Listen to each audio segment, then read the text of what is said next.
അതായത് ജ്ഞാനികൾ പല രീതിയിൽ വിളിക്കുന്നു. ഇപ്പോൾ വാട്ടറിനെ വാട്ടർ എന്ന് വിളിച്ചാലും പാനി ജലം എന്ന് വിളിച്ചാലും ബംഗാളിൽ ജോൾ എന്ന് വിളിച്ചാലും അക്വ എന്ന് വിളിച്ചാലും ഗ്രീക്കിൽ അങ്ങനെ വിളിച്ചാലും H2O ആണ് സംഭവം അല്ലേ? H2O അല്ലേ? അപ്പോൾ H2O കൊണ്ടാണ് ഇപ്പോൾ ട്രെയിനൊക്കെ ഓടുന്നത്. കുറച്ച് വർഷങ്ങൾ കഴിഞ്ഞിട്ട് തന്നെ 2 വീലറൊക്കെ വെള്ളത്തിൽ വരും.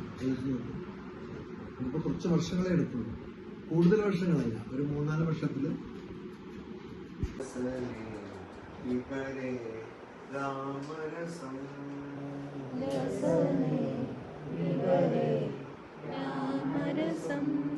ശുദ്ധ പരമഹം സാശ്രമ